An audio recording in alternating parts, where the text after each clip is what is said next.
ஆன்றோர்களும் சான்றோர்களும் நிறைந்திருக்கும் அவையிலே நடுநாயகமாய் மன்னர் வீற்றிருக்க அரசேற்கும் நுழைகிறார் கண்ணகி.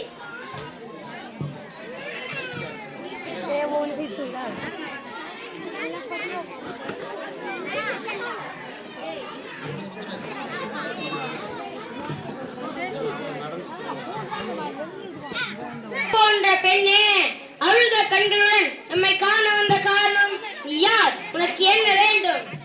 யாரு நீதி வழங்கிய மன்னனே, என்னையா யார் என்று கேட்கிறான். சொல்கிறேன் கே. உலகம் வியக்கு மன்னன் ஒரு புறாவுக்காக தன் உடலையே தந்த சிவி மன்னனை பற்றி நீ அறிவாயா? போற்றும் பசை மக்கள் தெய்வமன வணங்க தன் கன்றை தேர்காய்த்து கொன்றானே, தன் மகனே மதே தேர்காய்த்து கொன்றானே மனுநீதி சோழன், அவனை பற்றி மறுவாயா? பெண்ணே, நான் கேட்ட வினாவுக்கு இன்னும் விடை கூறவில்லை. அதை விட்டு வேறு எதையோ கூறிக்கொண்டிருக்கிறாய். இழப்பின் அருமை தெரியாத மன்னனே, என் நிலை அறியாமதானே பேசுகிற.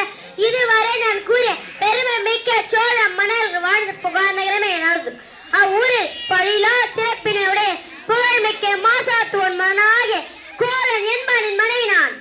ஓ, இப்போது புரியாது. அந்த கோலனின் மனைவியா நீ? போதும் மன்னா, என் கணவனை இகழ்வதற்கு உனக்கு என்ன தகுதி இருக்கிறது? ஊரின பயனால் உன் ஊருக்கு வந்து என் காய்ச்சலை விற்க வந்த என் கணவன் அநியாயமாய் கொண்டு விட்டாய். நீ செய்த தகுமா? பெண்ணே, போதும் நிறுத்து. கல்வெறி கொள்வது கொடுங்கோ என்று அஃது ஏற்புடையதே, அஃது அறநெறியுமாகும். அனைவருமே அறிவார்களே, உனக்கு தெரியாதா என்ன? அறநெறி தவறிய மன்னனே, தவறை இழைத்தவன் தண்டித்தல் தகுதியுடைய மன்னருக்கும் உரியது நான் அறியேன். ஆனால் கூறு போல் என் கணவன் கல்வன் அல்லன். அவனிடமிருந்த சிலம்பு அரசர் கூறிய சிலம்பன்று, அதன் என்ன சிலம்பு இதோ என்னிடம் உள்ளது. என் காய்ச்சலமின் பரல் மாணிக்க கற்களால் ஆனது. பெண்ணே, நீ கூறுவது உண்மைதானா? உண்மையாயின் அரசிற்குரிய சிலம்பின் பரல் முத்துக்களானது. ஆன்றோ நிறைந்த அவையிலே அனைவருக்கும் உண்மையை உணர்த்தினேன். யார் அங்கே? கோலன் வந்து கைப்பற்றிய சிலம்பை எங்கே கொண்டு வா.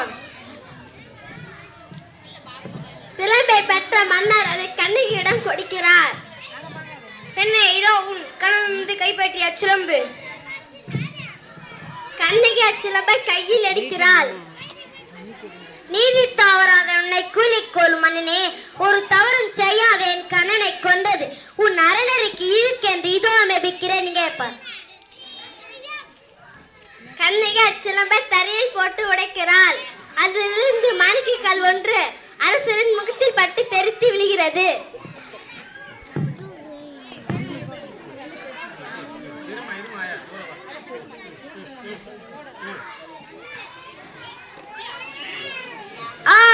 தவறு நினைத்து விட்டேனே, சொல் கேட்டு பெரும்பிழை செய்தேனே. யானோசன் யானே கல்வன், இதுவரை என் குலத்தில் எவரும் செய்யாத பழி சொல்லுக்கு ஆளாகிவிட்டேனே. இனிமேலும் யான் உயிரோடு இருப்பது தகுமா? இனி எனக்கு வெண்குற்ற கூட எதற்கு? செங்கோல் தான் எதற்கு? என் வாழ்நாள் இன்றோடு முடிவதாக.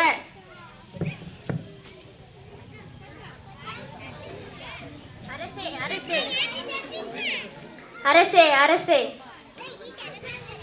நீங்கள் போன பிறகு நான் மட்டும் எப்படி இருப்பது? அரசே, அரசே.